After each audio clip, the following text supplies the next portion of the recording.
Hello, my fanfic readers. It is I, Dark Symphony 777, with another fanfiction reading. As always, a link to the story will be in the description. Please like, subscribe, and comment in the comments below on your opinion of the story. As always, my opinion is not representative of everyone else. This is just my opinion. So, the story we're reviewing, I'm reading this time, is called Criticizing Gabrielle Scrolls, written by Phineas Redux. Hey, remember him? He's back. Remember when I did that other Xena story about Xena and Gabrielle and everyone kind of somehow running into the Marie Celeste in the future, or the Marie Celeste going up in the past. I have no idea what's up with that. And yeah, he's back. I actually really wanted to do another Xena story. I mean, I know in September there's like the 23rd anniversary of Xena. I may actually review all of Phineas's Redux story because I really want to read do more Xena stuff. Phineas, let me know what you think. Should I, and everyone else who watches. So, let's get started. So, the summary is Bacchus of Ephria, noted literary critic, rather unwisely turns his attention to Gabrielle's works, as do some modern critics. Okay. I pray this doesn't go political on me. I really don't want to see unwanted political stuff in my stories. Let's get started. Prologue. An old, tattered, long-forgotten pamphlicist. Never heard of that word. Huh. I'll look that up after the video. Now in the care of Langham City Museum in Yorkshire, England, was some months ago freshly dusted off and translated. The following being the curious result. Part 1. Which is all well and true. Only so great an author and researcher as the great Parnasius could have discovered such treasures and made them shine anew to modern travelers, for which he must be duly rewarded with the public's respect. It is not often one finds oneself falling from the splendid surroundings at panoramic views from the third floor of a richly decorated place to the dark, dingy basements of a tenement. But such is now the case, as I move from the glories of a magnificent writer to the outpourings of a Pan-Atheniac way hack, one, namely, Gabrielle Portilia. What is one to do with such people, those who scribble wholesale and unrestrictedly on parchment, and because they have filled the scroll with their outpourings, fondly imagine they have produced literature? I myself, Bacchus of Ephria, am a student of the Academy of Aristotle, and I'm proud to proclaim my education therewithin. But a young woman, a girl from the wilds of Chalcidice, who has scribbled in anities on more than a few scrolls describing her lives, with a Granagano warrior woman who was no better than she should be, and indeed, from what is admitted in these appalling scrolls, definitely inferior in moral as well as intellectual standing. What can one say about such garbage? Let us explain some choice quotes which easily enlarge on my concerns. Okay. This is kind of curious. She then performed a double backflip, head over heels 10 feet in the air, coming down on her boots behind the three thieves. Before any one of which could react, she knocked one on his head with her fist, sending him sprawling unconscious in an instant. The second she kicked where it's gotta have hurt. Gotta have hurt? Is that intentionally done? Unless he lets me know otherwise, that's one error! One error, although it looks like it's kind of done on purpose. If it is done on purpose, then I redact that error! Debate! Gotta throw in a wrestling reference somewhere. Putting him entirely out of commission while he considered whether he'd ever again be able to fulfill his contractual duties as a male human being. The third, making the mistake of brandishing his gladius in her direction, I knew already was dead meat. She paused, raised a cynical eyebrow in the fool's direction, then swiftly crouched to slice her chakram under his wavering thrust, slicing him wide open with one well-aimed slash. While he was crawling around on the floor, trying to recover most of his insides, she and I walked over to the innkeeper and apologized for making such a mess. But as she was wonderfully blithely remarked as we made for the street door, if you let that sort of customer in, you have to deal with the consequences yourself. It was a beautiful sunny morning outside, and we decided to hit the bazaar. I need an update in my wardrobe urgently. She, of course, only sighing, but tailing along defeated as is only right and proper in the circumstances. Well, dear reader, what is to be made of such trash? A desperado? Even if female, which of course makes it only so much worse, lays waste to an inn, knocking down several customers who may be perfectly respectable for all we are actually told in the text, and killing one. Clearly, an outrage which the local authorities ought to have dealt with in a cordial manner, but did they? Of course they did not. For what kind of climax to a fictitious tale would that be? The whole thing is obviously a barrel of lies from the start.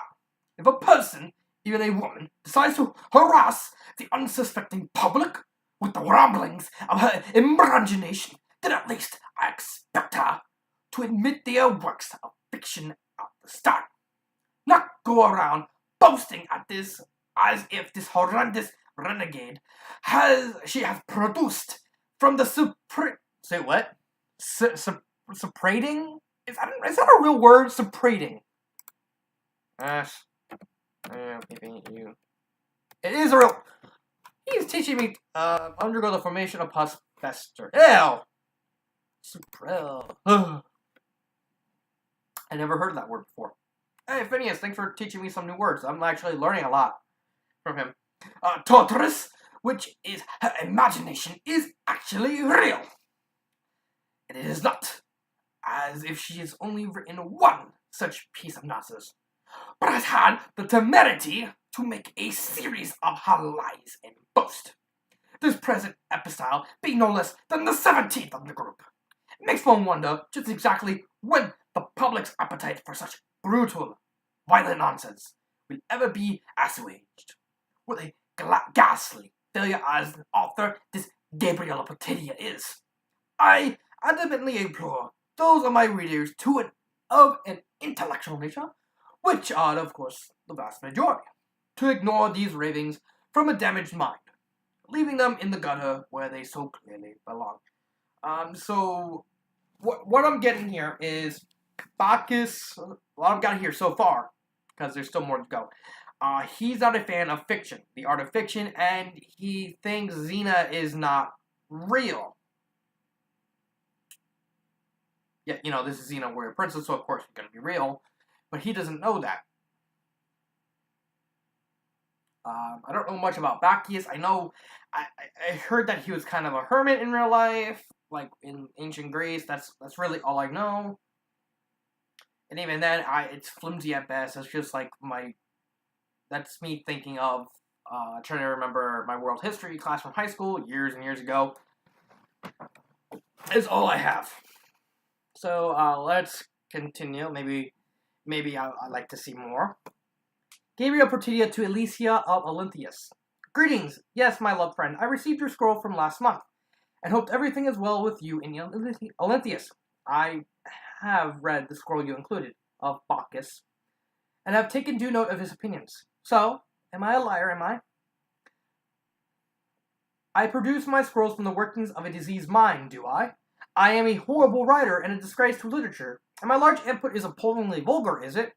I'd very much like to meet this person with a quill and parchment, very much. But to other happier things, dear Alicia. Do you remember, darling,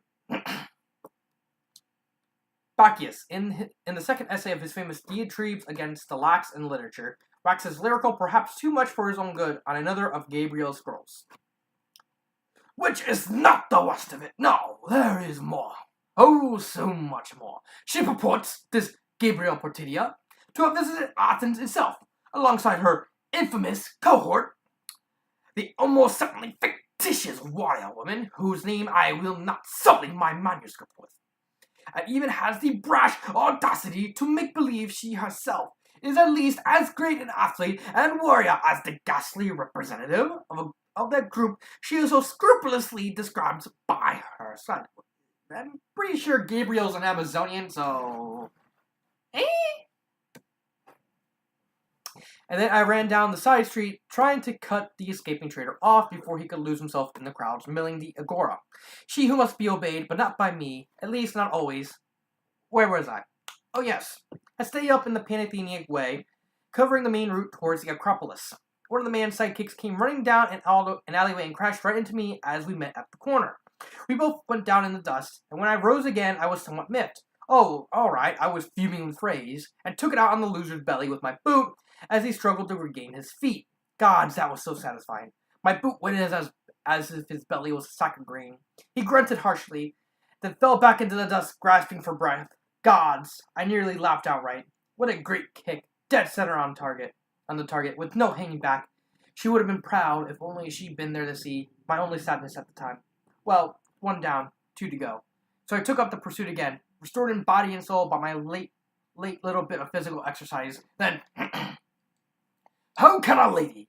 I use the term very loosely indeed. Possibly write such nonsense. Her, a poor small toad in life. This Gabrielle is little more than dwarfish in nature. Well, she's an Amazonian, so she may be small, but she probably has muscles. She has to have muscles in those muscles. You gotta have muscles where you don't gotta have muscles. Flex. That's right, Gabrielle. Flex those muscles and pun those muscles. What I said made no sense in my mind. It just my mouth just went ahead of my mind and just shot itself in the foot. Yes, I know that doesn't make sense, but it makes sense to me. Where was I? Oh yeah.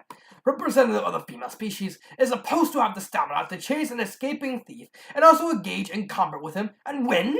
Well, it looks like, it sounds more like she bumped into one of his sidekicks and, she just kicked him in the stomach.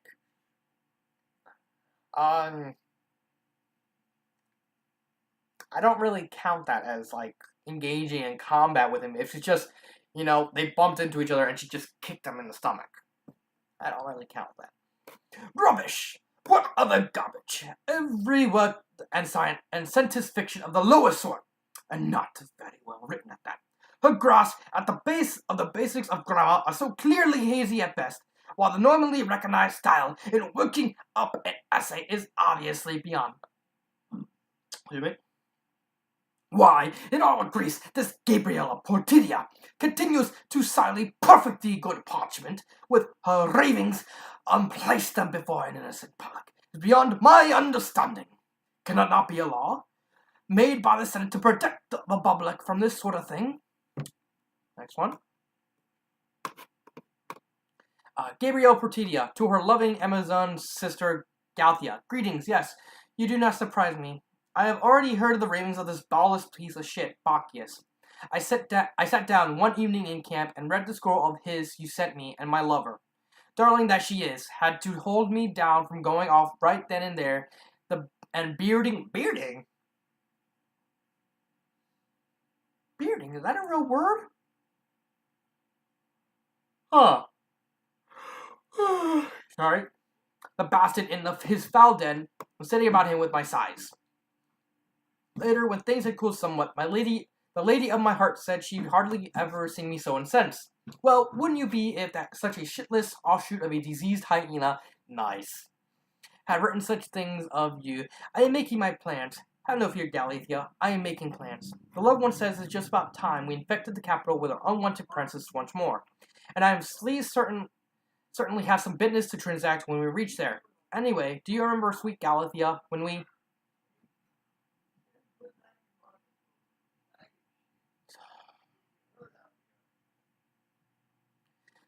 Continue on with Bacchius. Sorry. Got stuff in the background distracting me. Bacchius of Ephyria, his diatribes against the Laxan literature, the third essay. Readers may feel, perhaps, that I focus too much on a single subject, and that one unworthy of such attention.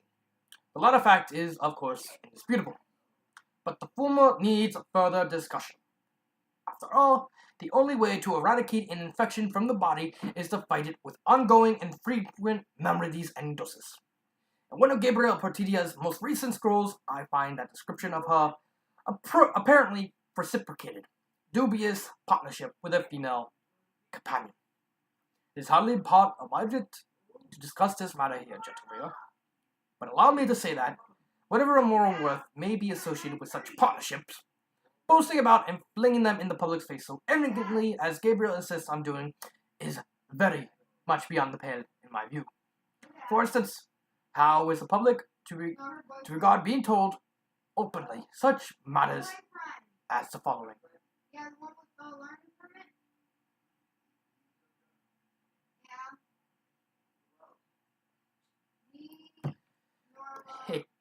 Ignore that. Where was I? The love of my life led me, her personal Amazonian subplanet, naked, oiled to the gills, and gleaming in the sunshine like a new coat of paint on a marble wall. Gleaming in the sunshine like a new coat of paint on a wall. How do you paint marble? Can you paint marble? That'd be weird.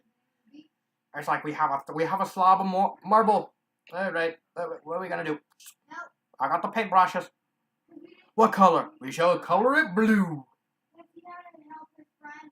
What are you doing? We're painting your marble, sir. Are you daft? Maybe. Alright, where was I? Along the last street leading to the end, where we stayed during the course of the extended public ceremonies. God, I can see the dam in the distance at last. What's the rush, lady? I told her, wholly relaxed and enjoying my barefoot nudity, my naked oiled body sparkling in the sunshine. As I strolled, I have to admit, at no fast pace, completely at ease amongst the still numerous crowds. It's a bright afternoon, sun shining, and nice people about. But thank you, sir. Yeah, it was fun. But yeah, you get used to it. Thanks. Yes, ma'am. Feels kind of funny at first. But then...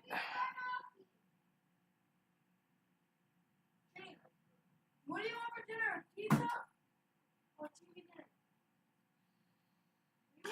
But then you just seem to get in the flow. If you see what I mean...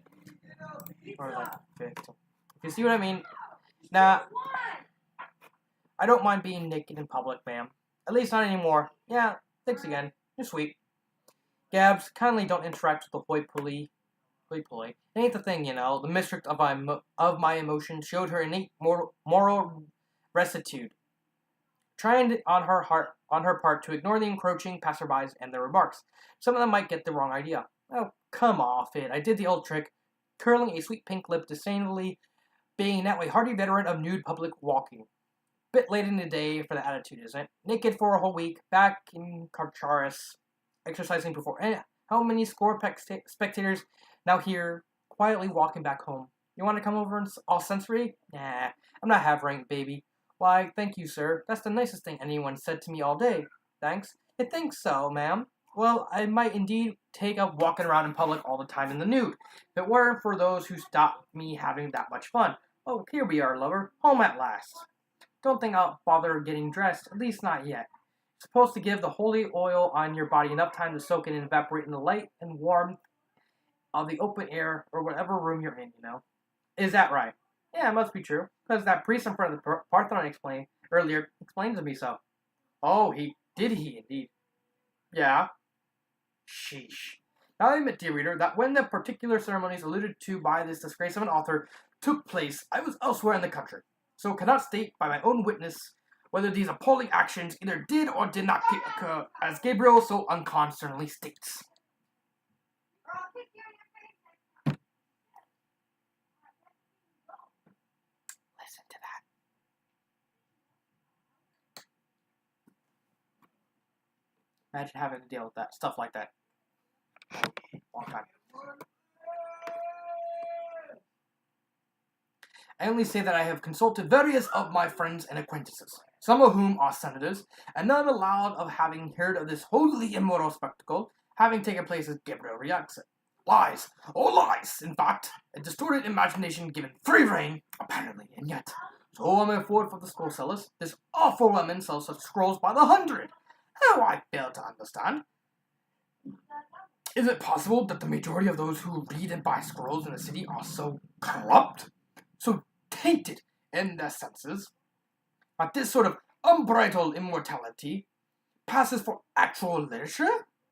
If so, I can only say it must be time for me, at least, to seek a more salubrious occupation. Gabrielle Portidia to Damaris of Stagia. Greetings. Many thanks for your last scroll. which I had much enjoyed in reading, my love friend. Your inclusion of a separate scroll from the hand of Bacchus I could actually have done without, truth be told. But from no mistake of yours, dear heart, this Bacchus seems to be very much unhinged, or perhaps into the pay of some unknown enemy of mine. His diatribes are reaching that point in personal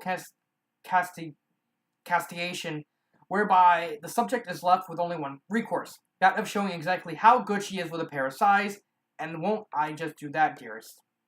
He's been asking for it for the last few months, carping over every scroll I have published in the last half year. My loved partner, you know who, and I are journeying on our way and will reach Athens in 3 more days. Then Armageddon will encompass one at least of its citizens, leaving nothing but a pink stain on the sand to record his passing. Believe me, so, Damaris, I am told you...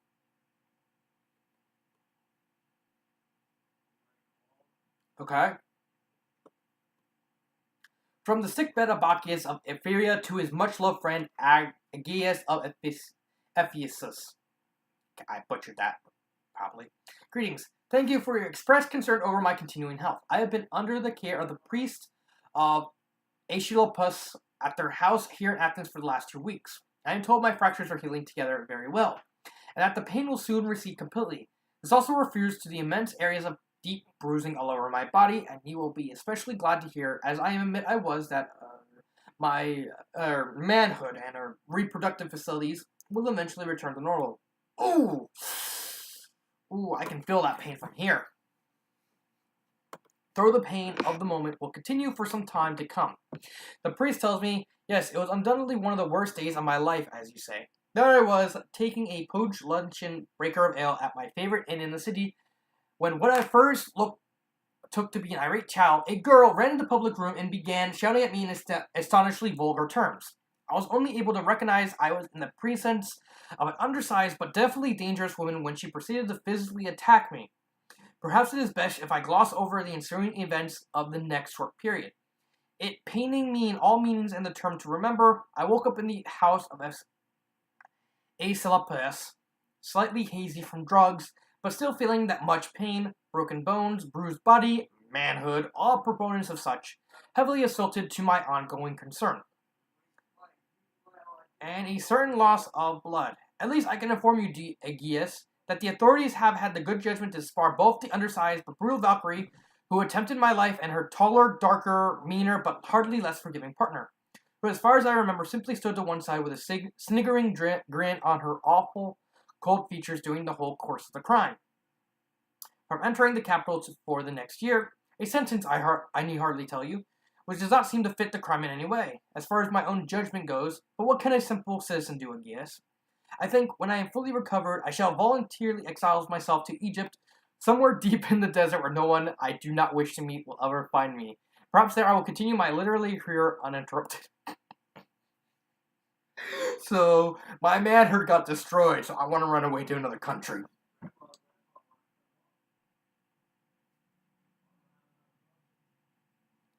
There goes my idiot stepfather. Gabrielle Protidia to her loved friend Hermione of Dogdana.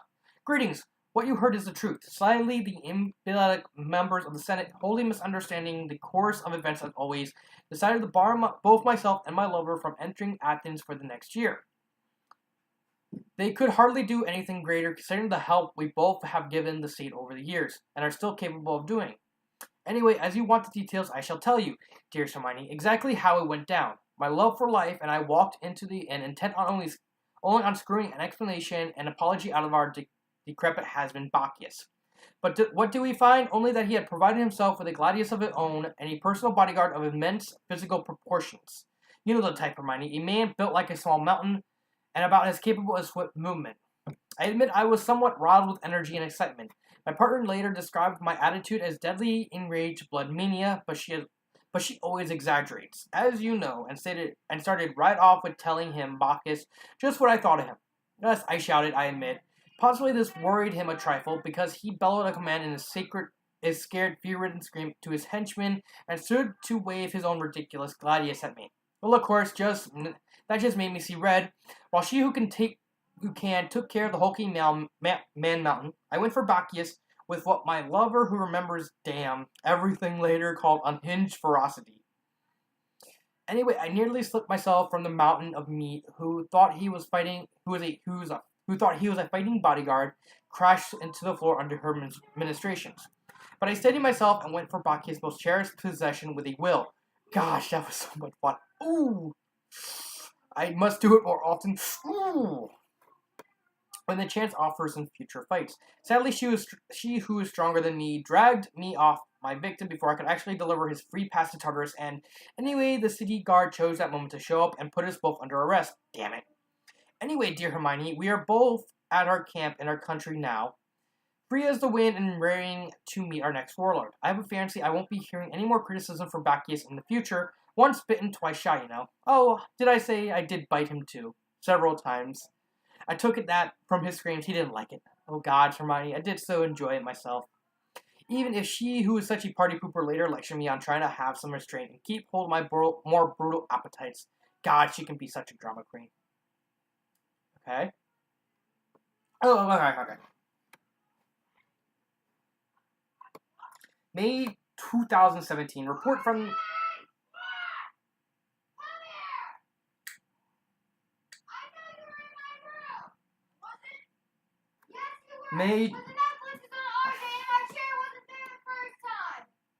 May 2017, report from Professor Brian Hamilton, Carfine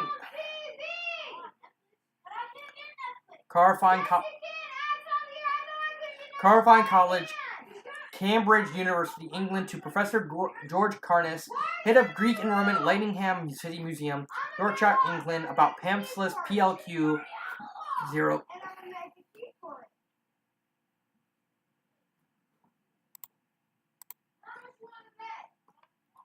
The tests, can I see, this is why I have such a hard time doing videos, when stuff like that happens all the time. That's why my updates are so infrequent.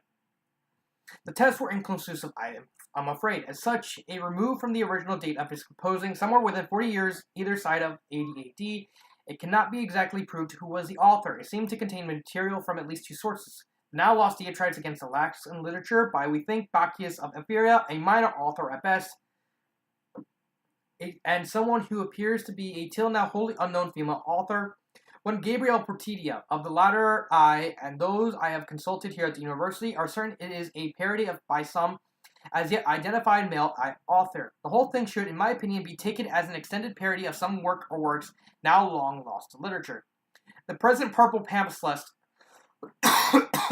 itself also has some dubious points against its true authenticity. I'm afraid it has no literary worth, in my opinion, being almost certainly fraud from some period in the distant past. If I were you, George, I wouldn't go to the trouble of cataloging such a poor remnant. Just wrap it up, put it in a manuscript box, and file it away in the basement out of the way. No one will ever want to consult such a vapid specimen. Part 2. Extract from Gibson's Monthly Magazine, October 2, 2017. Literary review by Andrew Killard. And so Miss Gabrielle Barclay has honored the public with her latest effusion. I call it an effusion because it certainly isn't a literary work. Even though the innocent author obviously believes so, 3 Steps from Eternity is, I can assure my readership, wholly missable. It contributes to sheer off from any affection of a plot within the first 40 pages. Its characters are so flat that they made my eyes water in the reading. Any form of tension, drama, or simply interest in the body of the text was wholly to look for. In short, if the pallid author had not written this pale echo of what might have been a novel, even those masses of empty pages so resulting would have still held more interest and excitement than the actual novel placed before the public in the form of this abortive work. Put squarely, Miss Barclay, how could you? Miss Gabrielle Barclay to her friend Helen Halton. Yeah, I read the Bastard Review, and given half a chance, I'll make him wish he never learned to write at his prep school. Won't I just? The light of my life is standing behind me as I write, looking over my shoulder and offers fatuous, yes dear, fatuous comments. She's so helpful that way. So according to this veiled literally wasp buzzing ineffectually round the literally picnic of life, my novel is uninteresting with flat characters and no plot, damn his meatballs. I like to see him sit down and write a bloody novel. In fact, I damn like to review same, where it pollutes the bookstores, wouldn't I just? Anyway, Helen, what's this I hear about? November 12th, 2017, the Johnson Literary Banquet, Hamilton House, London, main speaker Andrew Killard on GrubSync today. As everyone here already knows, I am not ashamed to remind them, Grub Street was a phantasm dreamed up by some in the late 18th century, alluding to a host of poor would-be writers and authors beavering away in the cold damp garrets for little pay. They usually wrote for piecework a penny and a line, or some such salary, and their quality was far to seek as a result. Today, with modern avenues of authorships, topics, and outlets, it is sad to relate the Grub Street mentality still exists alongside more respectable levels of literature. Examples of the same are easily discoverable if the curious reader seeking adventure and at the same time extreme boredom puts their minds to the search. Why, only a month ago, Miss Gabrielle Barclay, in an apparent intent she has likely since repented of, published our latest effusion. I wouldn't put it with the title of the novel, 3 Steps from Eternity. Well, I've read the thing and put simply, goodness gracious, what was he thinking? As to other, Miss Gabrielle Barclay to her friend Miss Fiona White. Yes, dear, I have been made aware of his gibberings from at the banquet. 3 other friends sent me notes with quotes. It was covered again with quotes in the Daily Gatherer and an item on a respectable evening TV program aired a few days ago. Put simply, my literary reputation is in the gutter. I'll have his manhood for a Christmas tree decoration if I swing for it. Damn it, but don't fret. My rage, black-haired inamorata here is holding hands with me at the moment, and we're making plans. Oh yeah, just wait, darling Fiona. You'll see. January 17th, 2018. Evening cocktail party at my premise of Mr. Andrew Killer, just a few friends, literary acquaintances, and those in the driving seat of contemporary literature and publishing. Andrew busily swinging the influence stick. Hello, Hal. So nice to see you here. It's my better half, Gilsine. Gilsine, dear, meet Mr. Halbert T. Morrison, head of Anaconda Publishing. Oh, excuse me. That's Georgia Faceling just appeared. Must go and jolly her along. Hey, Georgia, how's it hanging? Yeah, it's just a bit of a crush, but my parties are always so popular. I hear the front door, more guests. Many may have to phone for more champagne. Hey, Michael, don't think you'd make it, thanks. Can I introduce you to Marjorie Wellbanks, CEO Mandate Literary Company? She got all the influence in the topical thriller market, you know. Suddenly, along the long hall of the expensive flat, the front door leading to the 6th floor corridor is flung open with such force, it cracks and plasters of the interior war. Footsteps, resounding footsteps full of resentment, tense anger, and a determination to get the job done with knobs on, echoed down the hallway, and suddenly Andrew becomes aware that Nemesis was not at all merely an old debunked classical Greek myth, but instead is all too real when then things happened. Quote from the Daily Reporter, January 19, 2018. Conflict at Literally Bush, literally. The day before yesterday, the noted literary author Mr. Andrew Killer was very nearly became an example of the first part of his sermon when at one of his famous evening crushes for the high and the mighty in literary circles, a victim of one of his infamous wormwood and gall essays turned up in person and gave him back some of what he'd been used to giving out himself. It wasn't, according to eyewitnesses, petty nursery. In a quite literal sense, Miss Gabrielle Barclay, noted author and recent object of the great man's ire, came, saw, and conquered, no prisoners taken, thank you. She was accompanied, possibly as backup, though such wasn't needed in the event, by that close female friend of hers, whom everyone knows without being named. It was messy, it was a spectacle, it was nasty, it was an education, and at the end, Miss Barclay left triumphant, leaving her victim both bloody and bowed. His flat has suffered, particularly structurally as well. Gosh, what a party that was. Andrew will certainly remember the evening, that's for sure, folks. Miss Barclay to her friend vengeance is mine, sweetheart. Oh,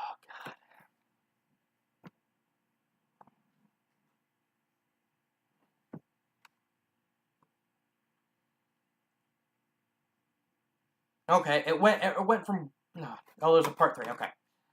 The campfire was dying down in the close of the evening, and it was just about that time when Xena could realistically look forward to combined bedrolls and some light-hearted party time. But first, topics to discuss. Gabs? Yeah, lover? So you just finished your latest scroll. Adventures of a crazed sidekick to a warrior woman who can't believe what she's just read. What kind of crap is this, lover? Gabrielle never willingly to take prisoners, even when in a good mood. So I wrote up our latest little to-do with that loser Gallius. What's the carp about? We won as usual, didn't we? Let me see if I can remember, doll. Xena having a sarcastic turn of mind too when needed. We go to this broken-down hovel, argue with him and his 2 mates, knock them all on their head as duly required by all known moral codes, and turn them over to the city guard. Would you say that's kind of covered the whole shebang? Well, so why did you write in that there scroll that we stood against 30 blood-crazed bandits, did deadly battle, leaving bodies strewn across the countryside, like that there's been a natural disaster, and finally went to the city guard with Gallius' head on a silver platter? Gliding the lily a trifle, aren't we, love of my life? This was too much for the slighted authoress. Gabrielle sighed deeply and strode over to take the hand of the woman who was her all and everything, but what a dope sometimes, and smiled encouragingly into her deep blue eyes. Let me tell you the realities of life, dearest. Gabrielle, when pushed, could sound like everyone's mother and then some. First, what we did was very well and good, but it was just, well, somewhat boring. No real fighting, just a couple punches and the whole thing was over. Gallius didn't, as you so perceptively noted, have an army at his disposal. Just two rundown has-beens. So, of course, I had a dramatized situation. Dramatize? Is that what you call assembling an entire army out of your imagination? Xena's head spun with the effort of taking in her compatriots' regal chutzpah. I only gave Gallus one punch and he was out of it. While you went after the two sidekicks and disposed of them in what, 3 breaths? God, you're savage when wild, lover.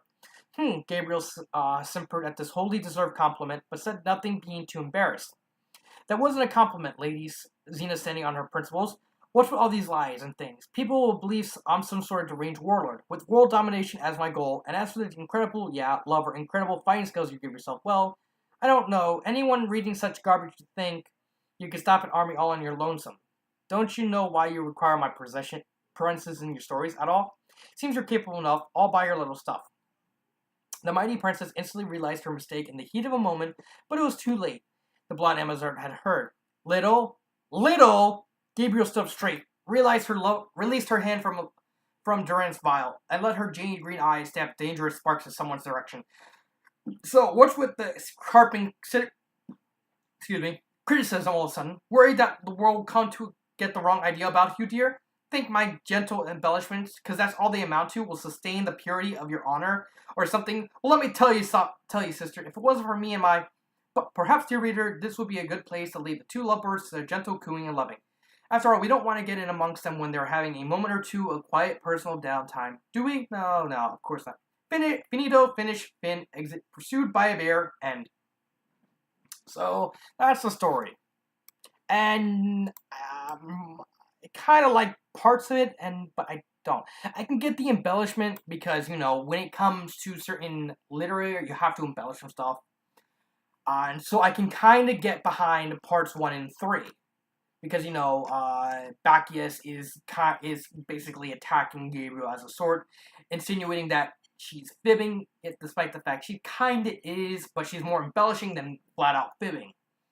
And his complaint is more, he rightly doesn't believe that, well, someone like Xena is real.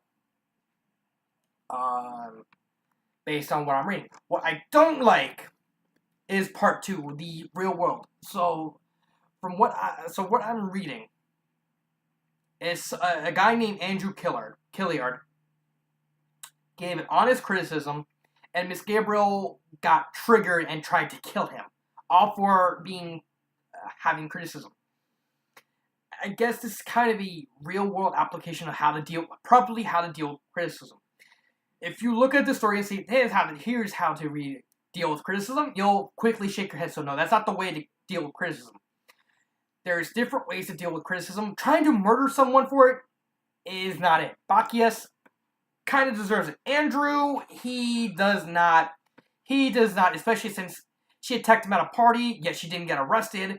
I felt most of my complaints are in part 2.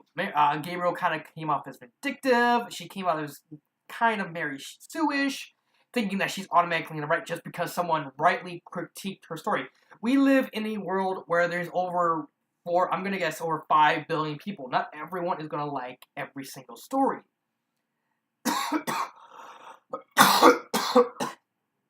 That's right. And his job as a critic, he's supposed to say, well, I personally don't write this story, and this is why. And so Gabriel, I think part 2, there should have been cut into 2 parts. Part 1 being the Bacchius, and then the second part being the modern day. And the modern day should be more of Gabriel and Andrew actually kind of communicating over, the reasons why she wrote the story and bits and pieces of it as she did, instead of, wanting to murder the guy. I mean, because that's what it's written. I mean, at the end, it's literally, at the end, it's like, she basically showed up at his party unannounced and physically attacked him and nearly murdered him. And then her last letter is, yeah, vengeance is mine, sweetheart. I don't like 2. At all. I think it was the wrong route to go through. The second part is wholly sounds kind of propagandic to me, and somewhat feminist, which I don't like. I was worried that this story might try and shove politics into the story, and unfortunately I got my wish. I got unneeded politics, unneeded gender, sexual stuff that I did not need in the story in part 2. Part 1 and part 3, they're fine. Part 2, no. I just don't like. How it's structured. I mean, I would forgive it. I would probably forget it. Her being angry at him. I would forgive it if not for the Daily Reporter one of her literally showing up and attacking him and nearly killing him and getting away with it. I would forgive that part if that one paragraph was gone. If that one paragraph's gone, it's like, okay, she's angry, she wants to do it, but she's probably not going to do it because, if I was a writer and someone just was like this, I would get angry. But I wouldn't want to flat out murder the guy. No. I would get angry, but I would have to learn to let it go. So, final thoughts on the story. Good beginning and end, but part 2 it just needs to get rid of that one paragraph, or at least just win that one paragraph. And the quote and that last paragraph of the January 27th thing. Just get rid of those 2 paragraphs. That'll be fine, or have Gabrielle confront him saying, what do you get off? No, at least make it more verbal than physical, because that's just unneeded. So, that's my review on Criticizing Gabrielle Scrolls. This has been Dark Symphony 777, and I will see you next time, and cut.